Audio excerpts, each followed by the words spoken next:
estamos de vuelta en La Octava y le agradezco mucho que participe en esta conversación con nosotros el día de hoy. Tengo con nosotros a la senadora Xóchitl Gálvez. Xóchitl, me da muchísimo gusto tenerte. Qué gusto. Gracias por invitarme a tu programa. Te decía hace un momento a la audiencia, este es el espacio que semanalmente abrimos a las oposiciones. Lo teníamos los miércoles, pero por culpa de ustedes, los senadores panistas, vamos a tener que moverlo a los jueves. No me gusta faltar.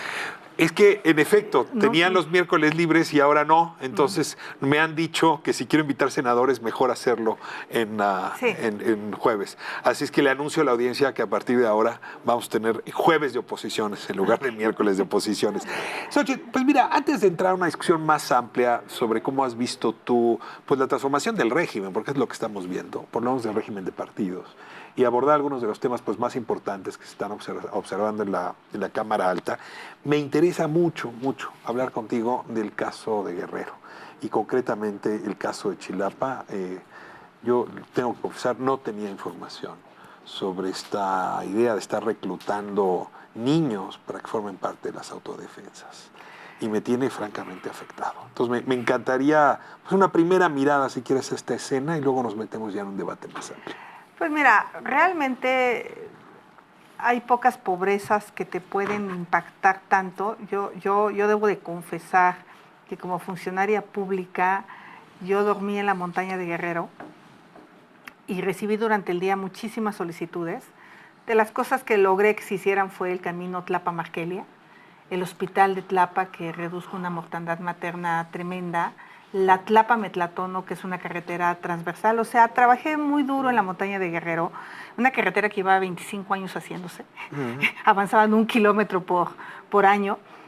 Entonces, la transparencia de las mujeres, lo flacas que eran, lo desnutridas que eran y casi sus rostros eran como papel. Yo me acuerdo que esa noche salí a llorar de la impotencia que yo sentía de lo que se podía hacer por la montaña. O sea, una tierra infértil, no se produce nada. Son una amapola, sí. Exacto. Cruzada por el problema de la droga. Y luego viendo a los niños con las manos negras y preguntándoles, oye, ¿por qué? Y me decían, pues es que fuimos a la cosecha del maíz bola. Entonces ahí me di cuenta de lo penetrado que estaba ya esa región de la montaña por el narcotráfico y que además era la única opción de vida para muchas familias. Esfuerzos ha habido todos insuficientes, se avanzó un poco en infraestructura, hay buena voluntad de gobiernos, pero yo creo que la manera que el crimen organizado penetró la zona, la manera como legítimamente se han querido defender algunos pueblos ante el abandono del gobierno central. O sea, que la llegada de la amapola como espacio de producción a la zona fue en esos mismos años. Sí.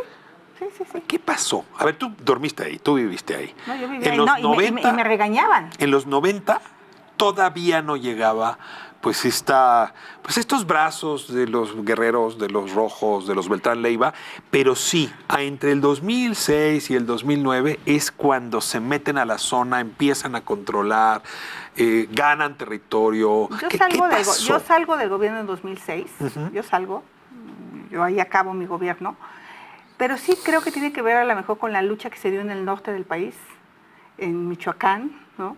Y pues se encontraron ahí terreno fértil, pobreza, aislamiento, ¿no? Era uno de los temas más graves de la zona.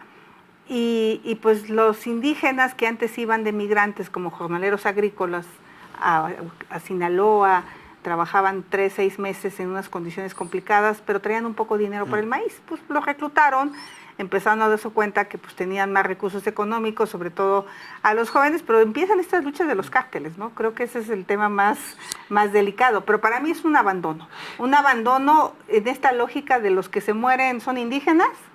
Y a nadie. Ahora, Seferino Torreblanca, que es gobernador del PAN, pero al mismo tiempo no logra enfrentarse a poderes fácticos como lo que Rubén Figueroa ha significado en esa zona. Sí, no. Entonces, a ver, sí es cierto que todo pareciera como un problema entre grupos criminales, pero hay poderes fácticos en Guerrero. Debe de haber. Que son la explicación primera de esta vulnerabilidad indígena de la zona. Se piensa que muchas de estas cosas suceden al amparo de ciertos políticos, ¿no? ¿Tú tienes esa información o tienes esa convicción? Yo sí creo que ha habido complicidades que han permitido que eso perdure, permee, y de este gobierno sigue habiendo un desdén de no entrarle al problema, porque tenemos un año. ¿Cuál es el problema?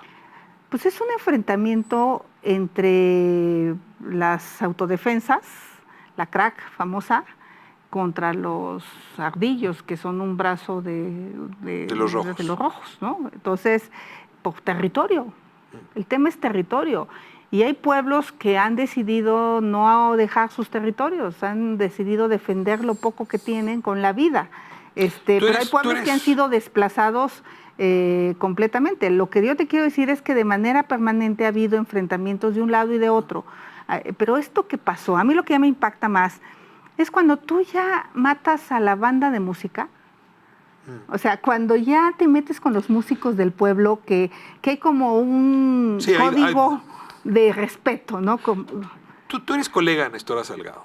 Sí. ¿Has hablado de esto con ella? Es decir, ¿hay un diálogo sobre las visiones que ambas tienen? O sea, debo recordar, por si el auditorio no lo trae presente, que tú también provienes de una comunidad indígena, de otra zona del país. Del estado de Hidalgo. Pero eso va permitiendo pues conversaciones, digamos, sobre situaciones complicadas. Y eso el Valle de Mezquital ha tenido los suyos a lo largo de su historia.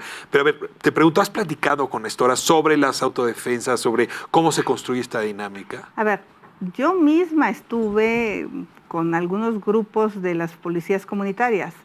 Y yo creo que las policías comunitarias sí existen, de hecho en mi comunidad las hay, han existido toda la vida. El problema es cuando el narcotráfico penetra a estas policías comunitarias. Ese es el verdadero problema. Que la tradición de la policía comunitaria es antigua. Es antigua. A veces la penetra, otras veces se organiza para defenderse. Exacto. Es difícil para el Estado saber cuándo es una cosa o la otra. Exacto. Entonces el Estado prefiere decir no las acepto, porque como no sé quiénes son los buenos y quiénes son los malos, y muchas policías comunitarias aduciendo la defensa del territorio, que son los legítimos, que son los buenos, pues no necesariamente, que pasó en el caso de Michoacán, ¿no? Ahora, las policías no comunitarias, perdón, no sé cómo llaman, las municipales también son penetradas, las policías estatales también son penetradas. ¿Por qué nos parece mucho más extraordinario que se penetren las comunitarias? Pues y también, o sea, cuando me dicen es que los indígenas maltratan a las mujeres, pues también los mestizos. O sea, el maltrato a la mujer no es exclusivo de las comunidades indígenas, porque pareciera que tendemos a idealizar lo indígena, a hacerlo puro, a hacerlo auténtico, a que eso es bueno. Por eso, ¿no? Es más escandaloso cuando sabes que hubo penetración. Entonces, a mí me parece que el tema de las policías comunitarias legítimamente sí ha existido en las comunidades, ha sido la manera de cuidarse ante el abandono del gobierno, porque hay usos y costumbres en las comunidades de administración de justicia razonablemente buenos, pero no se ha hecho este trabajo que se puso en la Constitución de saber qué sistemas normativos de las comunidades indígenas se tendrían que reconocer por el Poder Judicial. Lo hizo muy bien San Luis Potosí, por ejemplo, muy bien. Reconoció a esos juzgados de paz, reconoció las sentencias de esos juzgados de paz como válidas. Y ahí es donde justamente hay demandas porque dicen, no, tú estás haciendo cosas indebidas, y es cuando a Nestora le dan... Lo que me estás diciendo es que la ley debería adaptarse flexiblemente incluso para reconocer estas expresiones de policía comunitaria, fijando normas mínimas, reglas, qué sí pueden hacer, a quién sí pueden detener, porque aquí es a donde vino que se hiciera una detención ilegal. La de Nestora, por ejemplo. La de Nestora, y entonces pues realmente... ese trabajo no se ha hecho en Guerrero, sí se ha hecho en otros estados del país. Y en Guerrero se tendría que hacer para delimitar perfectamente las responsabilidades de las policías comunitarias. Ahora, yo pensé que ya había visto todo en este tema. La verdad es que soy un ingenuo. Me golpeó muy duro ver que hay reclutamiento y entrenamiento policial, si no es que militarizante, para niños de 6 años. O sea, ya estamos yendo muy lejos. Y sí, yo creo que este tema no solamente es nota periodística, debería ser alarma nacional. Te pido un poco una reacción. ¿Tú ya habías visto esto? Desde como abril del año pasado hubo una imagen similar con mujeres y niños, porque acuérdate que han matado a los hombres y se han quedado las mujeres y los niños de otro poblado de la zona donde salieron las mujeres, y también fue un escándalo, porque eran mujeres armadas con niños armados de otra comunidad. Ahora son los hijos de las personas que mataron el fin de semana, los que, según ellos, van a defender la muerte de sus padres, ¿no? O sea, es un poco la venganza ahora lo que viene. Sí es muy peligroso. Yo lo que diría es que la Guardia Nacional, en lugar de estar deteniendo a los migrantes en la frontera, tendría que entrar de inmediato a la zona. Debería de estar en la zona, estar en los retenes y pacificar esa zona. O sea, no se ha despreciado lo que pasa en la montaña de Guerrero, específicamente en la zona de Chilapa. La economía se ha dañado, hay más pobreza cada vez, porque este tianguis que se hacía en Chilapa y que era una maravilla de tianguis, y hay una expresión cultural impresionante en la zona, danzas, música, cultura indígena, se ha visto mermada por estos conflictos armados en la zona. Ahora, la zona normalmente ha sido custodiada no por la Policía Federal, sino por el Ejército. De hecho, hay una tensión muy compleja que se exhibió, por ejemplo, en el caso de la desaparición de los normalistas de Ayotzinapa, entre la montaña y otras zonas aledañas con el Ejército. Y perdón que te meta en esta hondura, pero ya que estamos hablando en serio de los temas graves y que pesan, el papel del Ejército en la zona, porque no hay Guardia Nacional, pero el Ejército sí. Mira, te voy a contar un tema indiscreto de ese entonces. Ya hoy el general secretario creo que tiene un problema de salud, no está para poderlo contar él. Pero a mí me citó Fox y me dijo, oye, el general secretario tiene una información, y pues obviamente tenía que ver con grupos guerrilleros. Y como yo entraba y salía a la montaña como Juan por su casa. Nadie se metía contigo. Pues eso de la inocencia tuya de... Acabas de volverte funcionaria pública, le traías ganas. Le traía ganas, iba a la montaña, bajaba al Cosauca con Coicoyán de las Flores.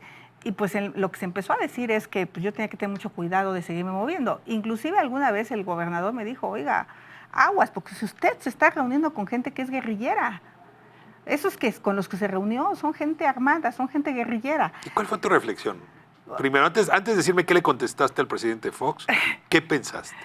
Pues primero pensé que no tenía que tener miedo porque pues, ellos me iban a cuidar, ¿no? Si ellos eran aparentemente estos grupos guerrilleros y estaban pidiéndome que hiciera una carretera al Cosauca o que hiciera la carretera Tlapan-Markelia, pues ellos iban a hacer San Luis Acatlán. Entré a San Luis Acatlán, me reuní con las policías comunitarias de San Luis Acatlán. Realmente fue una funcionaria de piso. Pero no sentí ese miedo. ¿Y qué le contestaste al presidente? Me reuní con el secretario, me dio la información de los grupos. No te instruyó, no te amenazó, no te dijo no se meta, no te dijo vaya y preséntese con el batallón para presentarse. No, simplemente me dio la información que tenía de los grupos armados que estaban en la zona, pero pues bueno, hay que reconocer que esa zona siempre se ha caracterizado por estos grupos armados contra el gobierno, ¿no? Pues de allá, no sé si Lucio Cabañas, de dónde era, pero no, de la zona de la montaña. Eran personajes que eran un símbolo. Terminamos la Tlapan-Markelia, fue el presidente a inaugurarla, bajamos en Metlatónoc. Lo único que sí me decían es que cuando llegábamos, pues se pelaban todos los narcos, ¿no? Porque la presencia del Estado, del gobierno, sí. hace que se guarden. Pero en ese entonces podíamos entrar. Yo creo que hoy prácticamente no se puede entrar. Yo creo que hoy va a costar mucho trabajo recuperar territorio, porque sí me parece que en el gobierno de Peña se intentó hacer algo con algo de la Casa de la Mujer Indígena en Tlapa, que ahorita se cerró por completo. Tiene abandonada esa mole de concreto que se hizo ahí. Y era un espacio para las mujeres, por lo menos para librarlas de la violencia que a veces tienen. Entonces sí me parece que hay una ausencia del Estado desde hace mucho tiempo en la zona. Bueno, vamos a corte y de vuelta te necesito traer al presente. Órale. Está siendo una senadora muy vocal, ¿no? Muy intensa en tu actividad, y sería interesante que nos cuentes cómo has visto, pues de julio del 18 a la fecha, el devenir de las oposiciones, que es una de las preguntas principales que vemos en este espacio, y luego cómo tu agenda personal y política se inserta en la Cámara Alta. Estamos con Xóchitl Gálvez, vamos a corte, esto es La Octava, regresamos un momento.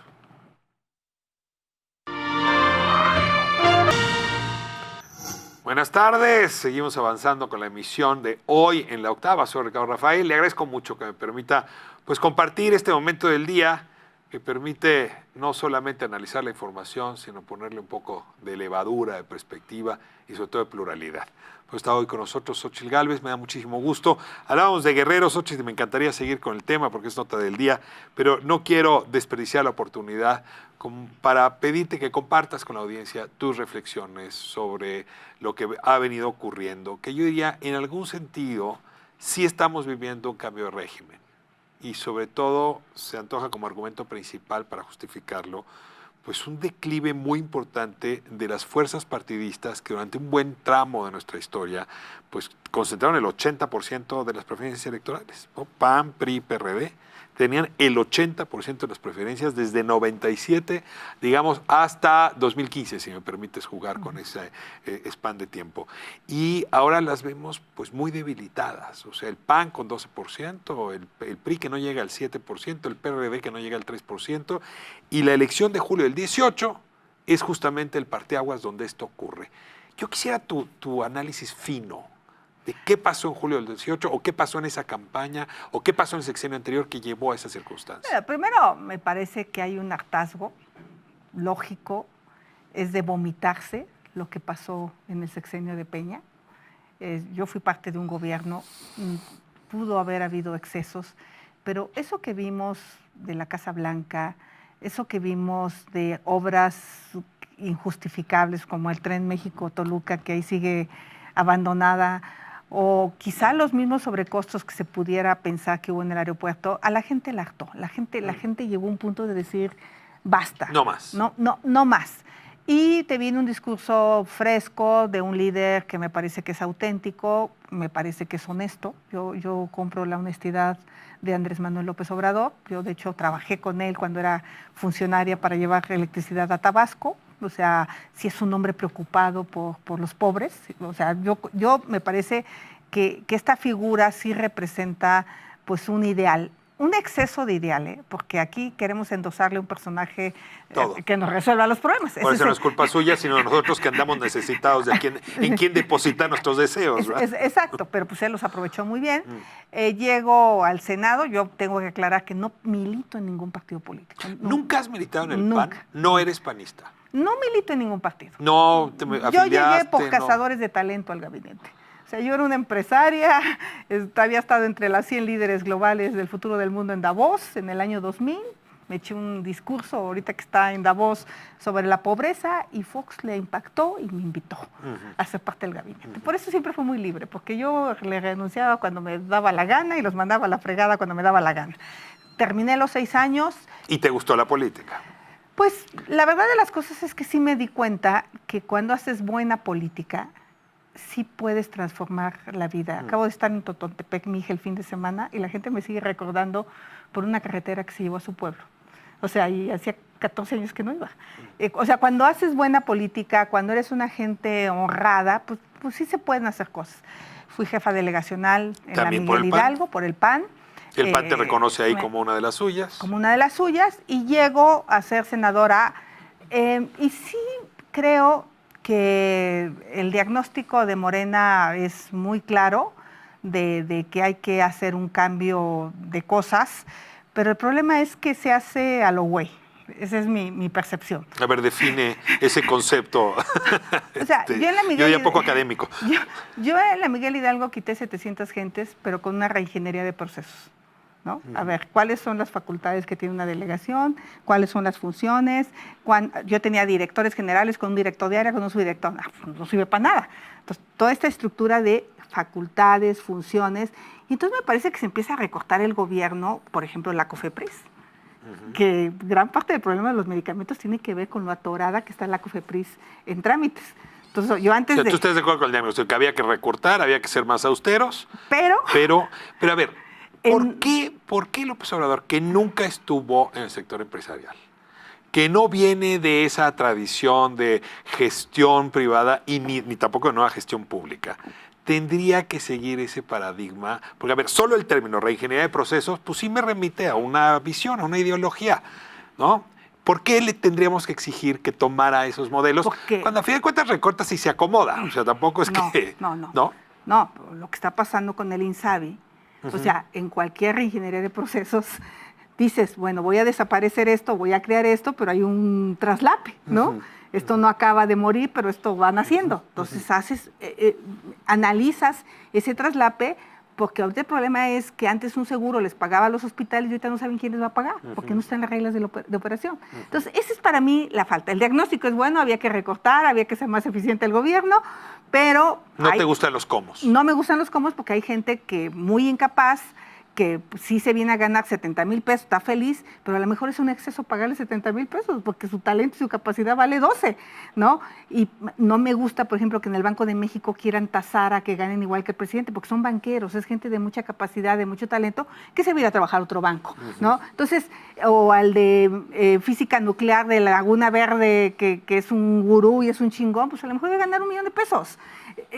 Yo siento que en el gobierno sí hay diferencia entre los políticos, que está bien que ganen menos que el presidente, los que somos políticos, y sabremos si nos interesa, y los técnicos. A ver, tú eres una mujer muy sensata. Entonces, ahí yo nomás para cerrar, me gusta esa austeridad, no me gusta cómo la implementaron. Me gusta el combate a la corrupción, no me gusta que a Bartlett no lo toquen. O sea, sí hay cosas en las que yo les compro legítimamente y me gusta... El proyecto, no me gusta la cantidad de bandidos que se les colaron. A ver, tú eres una mujer muy sensata. Esto último me gustaría apartarlo para hablarlo más despacio, pero con respecto al anterior te diría, los ciudadanos votamos por el qué, no por el cómo. O sea, si tú me haces una oferta política, yo quiero saber qué me propones. Y una vez que te entrego el voto, pues confío en que sabrás cómo hacerlo. Es muy difícil que la oposición hoy quiera distinguirse a partir de los cómo. Porque además los comos previos no fueron buenos. Mira, viene un buen ejemplo. Si los gobernadores del PAN se quedan con el no Insabi, o sea, el sistema alternativo empanizado. Y entonces sí vas a poder comparar cómo hace este lo mismo con este. Y por supuesto que para ser eficiente, para hacer las cosas bien, tienes que tener planeación, tienes que tener gente capaz, tienes que tener buenos servicios, tienes que comprar a tiempo las medicinas. Entonces vamos a poder ver cómo se dan los servicios de salud en Aguascalientes y cómo se dan en Chiapas. A ver, ya que le estás entrando... Entonces, eso me gusta, porque está bien, vamos a entrarle el cómo, y eso en cuanto se debe de ver la eficacia y la eficiencia de un gobierno, no solo la promesa. Hoy lo que nos han dicho es, te quito tu coche que es tuyo y te lo voy a quitar, pero te voy a dar uno mejor el año que entra, lo voy a vender. Pero te estoy quitando el seguro popular que te cubría 66 enfermedades choco derecho y te estoy prometiendo que te voy a dar uno que te va a cubrir todo, nada más que ese que va a cubrir todo cuesta 1,800,000,000,000 de pesos que no tenemos. Entonces que me digan, está bien, yo quiero que sea gratis, ya metí una iniciativa para que sea gratis, no solo que nos los digan, porque en la ley dice que se cobra, entonces es demagogia. Y yo sí quiero que sea gratuito, por supuesto que quiero, hay que ser mal nacido para no querer salud universal. A ver, el tema es que sí venimos de un modelo que nos mintió. O sea, el modelo del Seguro Popular tenía una oferta mucho más ambiciosa de la que acabó ofreciendo. Porque en efecto, como cada entidad tenía la ejecución de los recursos, pues fue diversificado su resultado. No, y perdón, que pagaban el equipo de fútbol claro, del con Seguro eso, Popular. Y tienes la corrupción de Veracruz versus la eficiencia de Nuevo León. Es decir, y este es el primer tema que quería hablar contigo. A ver, reconocer que esto de la descentralización no jaló y generó corrupción. Y construir un modelo central. Ahorita hablamos de los cómo de nuevo. ¿Dónde estás tú? Porque, yo prefiero la descentralización y castigar a los corruptos. Yo como empresaria, si centralizo las compras, me voy a meter en un broncón. Si mi gente requiere acero en Baja California y se compra desde la Ciudad de México, al güey que está ahí sentado le va a valer madre si hay acero o no hay acero, porque no tiene la línea de producción parada, ¿no? Entonces, el riesgo de descentralizar sí es alto, por eso hay que tener procesos, por eso hay que tener sistemas para revisar, para checar. Entonces, yo les puedo decir, a ver, compren las medicinas con quien quieran, pero el precio de rango de la aspirina es ¿no? Sí. Compren el mexotestato, que es el del cáncer, pero no puede costar más de 4,000 pesos. Obviamente la entrega no es lo mismo entregarte ese medicamento en Tlaxcala que entregártelo en Baja California Sur. Hay un costo de envío. ¿Por qué no dar la oportunidad para ver si la compra centralizada abate costos en medicina? El problema es que hoy hay niños que se pueden morir por una ineficacia que no previó esas posibilidades. Hoy no hay medicamentos, y te lo digo claramente, en Mérida no hay medicamentos suficientes en Puebla, ya llegaron ayer los del hospital infantil, pero no puedes poner en riesgo la vida. Con otras cosas jugamos. Pero si me habla de la eficiencia, tú me mandas a la CRE, a un cuate que no sabe qué es el SENACE, y va a regular al SENACE, y va a regular el organismo de energía, pues ya vimos, los mandaron a levantar el dedo, ya la CRE ya no regula nada, y son alfiles del presidente que van a hacer lo que les diga Rocionale. Ese es el problema. Regreso al punto de partida. El diagnóstico previo te habla de un hartazgo. ¿Sí? Te habla de la confianza en el gobierno actual. Va el primer año y la gente le va a dejar al presidente, la verdad, libertad para que opere como mejor le convenga.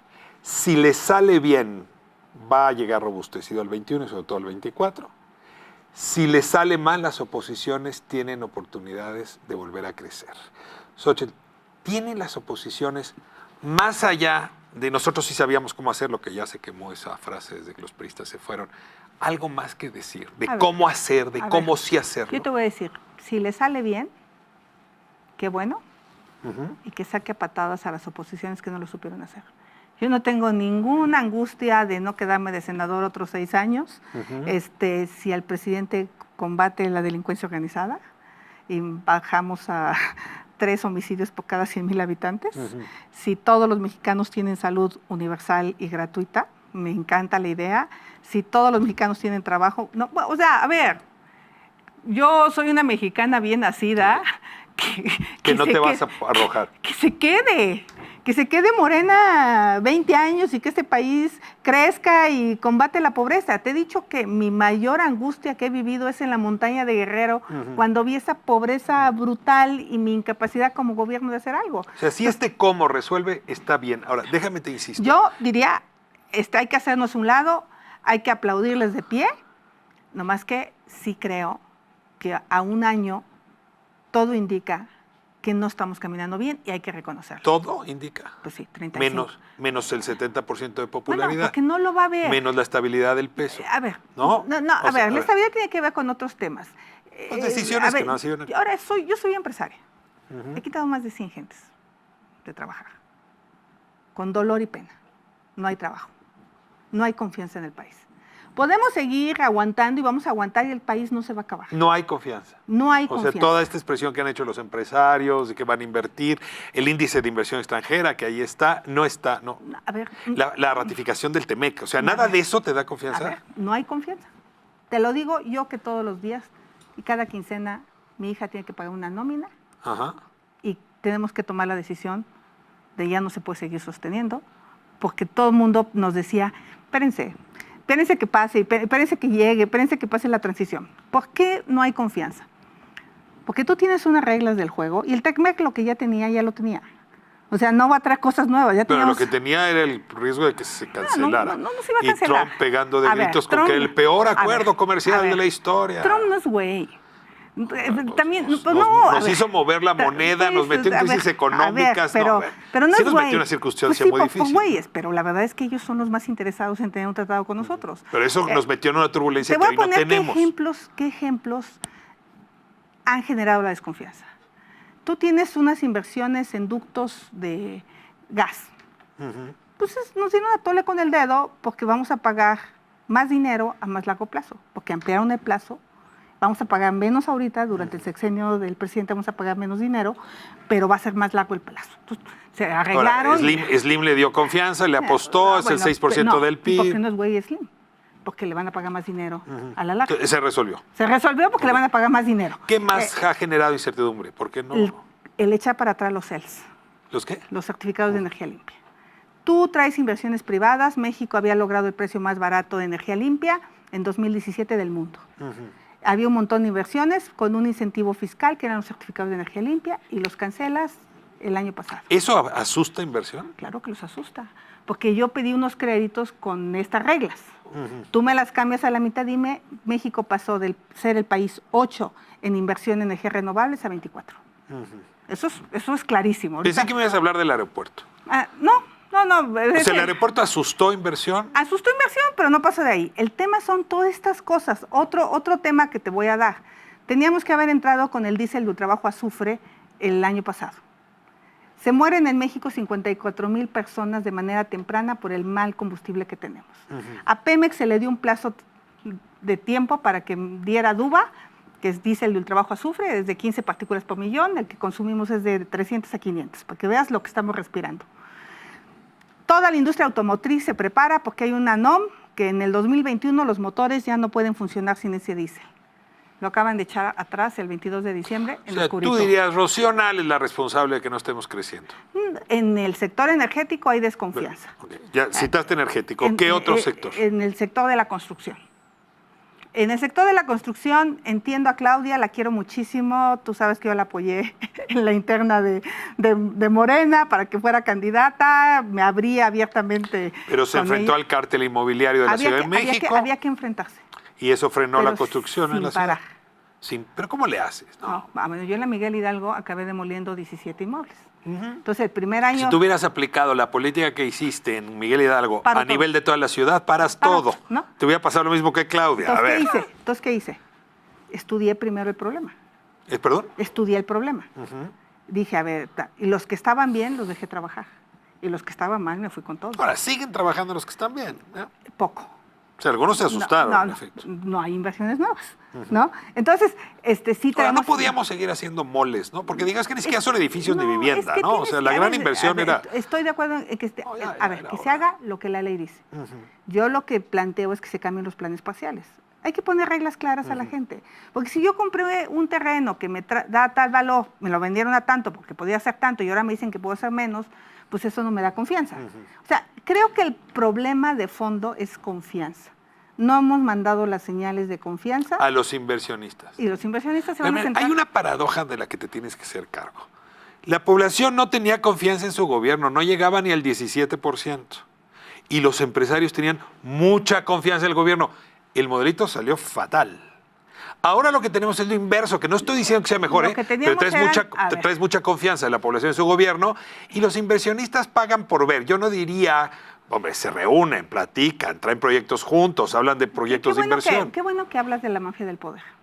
Yo hice un Periscope muy famoso en la casa de Diego y todo el mundo me dijo que era la mafia del poder. Bueno, gran parte de los que periscopié ahí están ahora en el Palacio.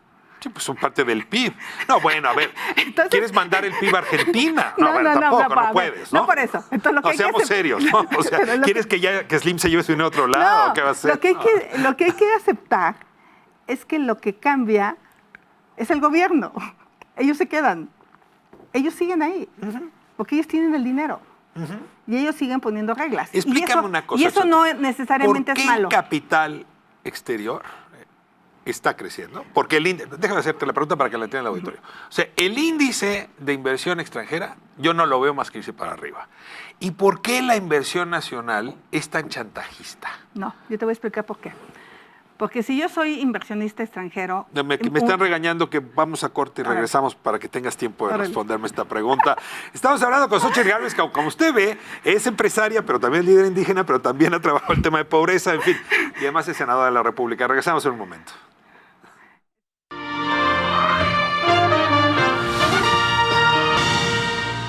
Estamos de vuelta con Xóchitl Gálvez aquí en La Octava.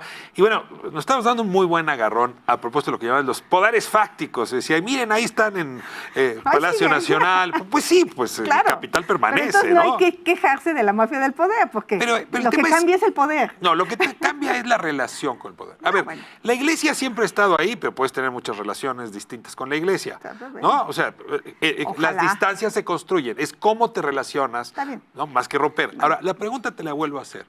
¿Por qué tenemos un empresariado tan mezquino? O sea, tú decías, oye, que le vaya bien a López Obrador, dices, desde el Senado y desde la oposición. Sí, claro.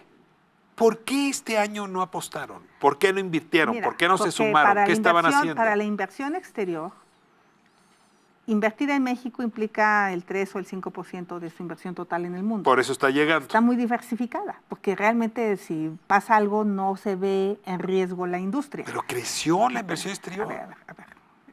Había una inercia positiva, sobre todo, por ejemplo, en exploración, de la perforación, que por cierto mi recomendación al presidente es que ya saque el petróleo, porque en 10 años que lo quiera sacar no va a valer.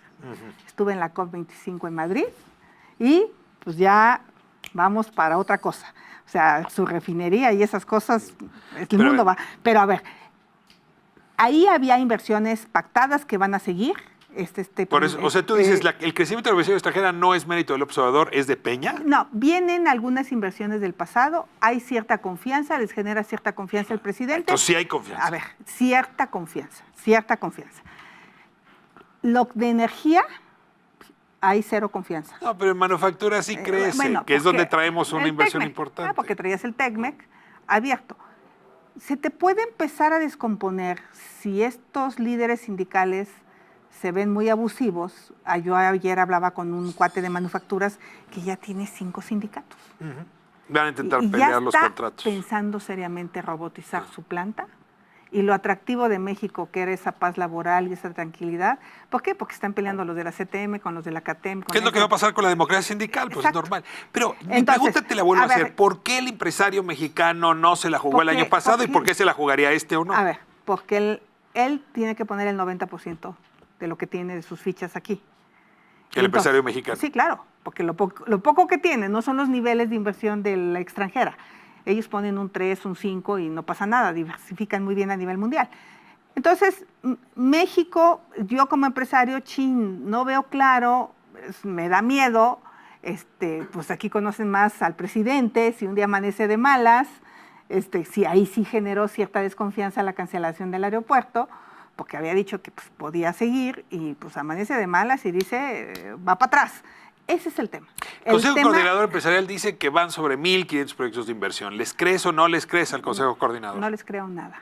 De plano. Una cosa nos dicen y otra cosa están haciendo. Pero ya el año pasado se tomaron la foto con el presidente, van a Los Pinos, señor presidente, y yo creo que eso tiene un poco encabronado al presidente también con ellos. Por eso les soltó. No le cumplen. No le cumplen. Y yo creo que por eso le soltó lo de las empresas. Si tú hablas con los empresarios, que yo hablo mucho con ellos, yo hablo mucho con los empresarios. ¿Con cuáles? ¿Los grandotes, los medianos, los chiquitos? Los ¿Con cuáles grandotes medianos. Grandotes y medianos. O sea, no hablo con Slim y con eso, no. Con los grandotes. Pero hablas con Parmex, por ejemplo, con De Hoyos hablas, que anda enojado. Con muchos empresarios hablo, por ejemplo, de manufactura. Y el problema de ellos tiene que ver con cierta certeza. O sea, sí, ellos sí creen, o sea, muchos de ellos están comprando departamentos en Europa.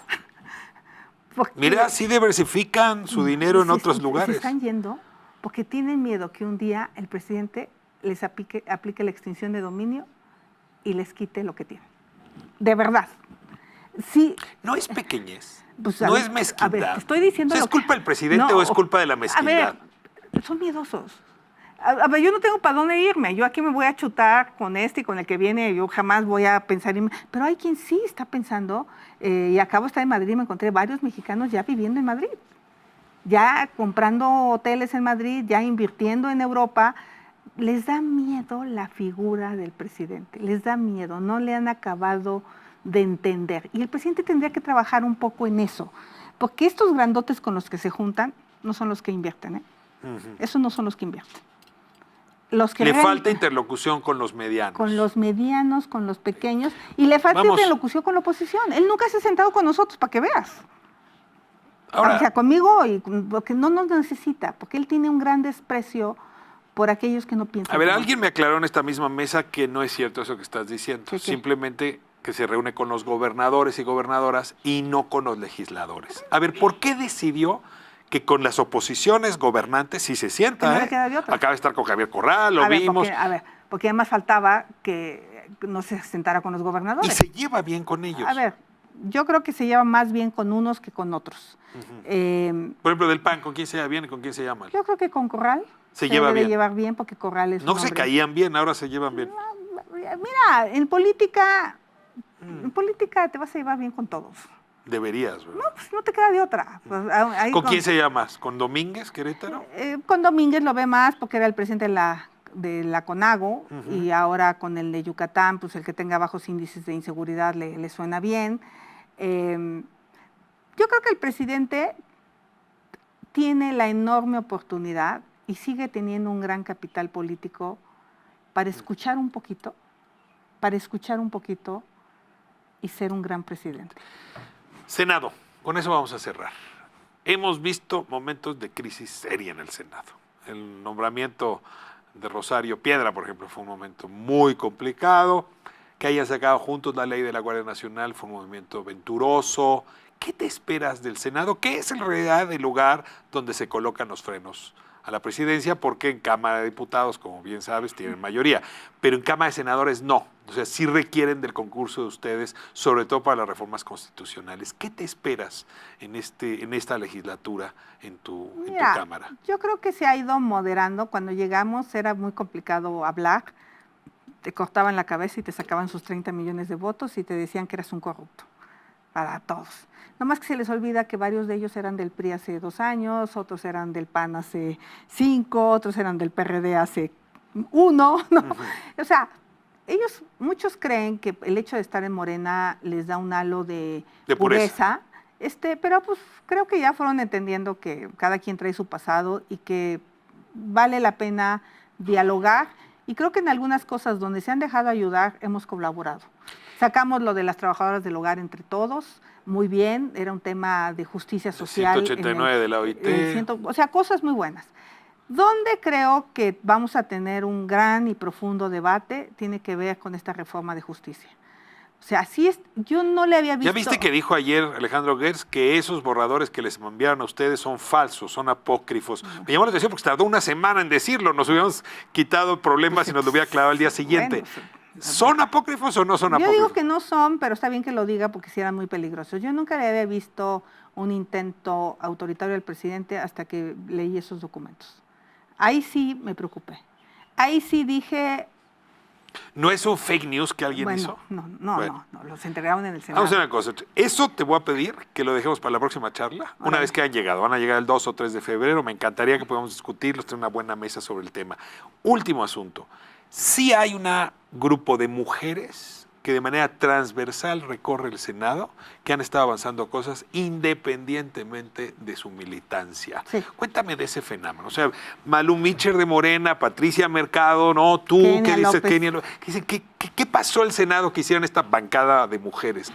Porque yo creo que ahí sí nos une el tema de esta lucha de género histórica que hemos tenido las mujeres. Por encima de cualquier división partidista. Sí, y seremos muy güeyes como para no aprovecharla, que hoy tenemos mayoría prácticamente con el apoyo de las mujeres. Yo creo que debatimos, nos damos duro, pero nada es personal. Todas entendemos y nos respetamos y creo que eso sí se puede dar entre las mujeres, porque además venimos de luchas muy antiguas. Las mujeres, o sea, nos conocemos de hace muchos años, cuando estábamos en el 30% y luego en el 40% y luego en el 50% y ahora la reforma constitucional de paridad que fue maravillosa. Entonces sí nos entendemos, nos llevamos en general bien y aún con los que son bastante rudos, acaba uno dialogando. O sea, yo veo un buen Senado, veo una enorme posibilidad. Y yo traigo un tema. Madura, sensata. Sí, yo traigo un gran tema, la reforma constitucional en materia indígena. Ese es el gran tema. No estoy contenta con las consultas que se han hecho por el Tren Maya.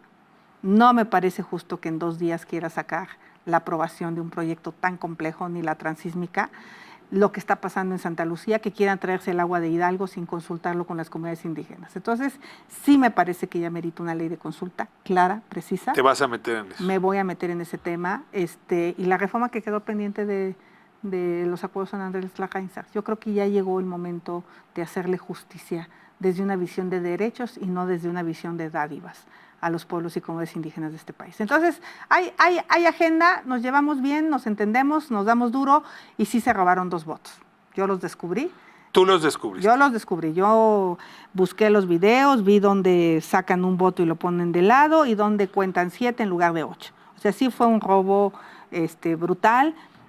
Somos bien tarados nosotros de no haberlo cantado en ese momento y eso le da muy poca autoridad moral a Rosario Piedra. Y el hecho que sea militante de un partido y haya sido del Consejo Directivo de Morena en Nuevo León. Y el Nacional. Y el Nacional. Eso no se hace, eso está mal, porque ayer la vimos en su comparecencia. Ni una palabra para el tema de los migrantes, ni una palabra para el tema de los feminicidios, ni de los homicidios en nuestro país, ni de lo que está pasando en la montaña de Guerrero con los niños, ni de las consultas indígenas. O sea, creo que ella sí cree que está ahí para ayudar al presidente en este proyecto de la Cuarta T. Y está bien que lo ayude, pero lo ayuda más señalando los errores, porque no hay gobierno perfecto. Bien le vendría a la oposición y a Morena señalar lo que está bien, celebrarlo, pero también lo que está mal. Al estilo Porfirio Muñoz Ledo. Claro. ¿Te gusta cómo lo está haciendo Muñoz Ledo? Pues, y no es desleal con la 4T. No, a ver, es que eso es una idiotez. Eres desleal si ves que algo está mal y no lo señalas.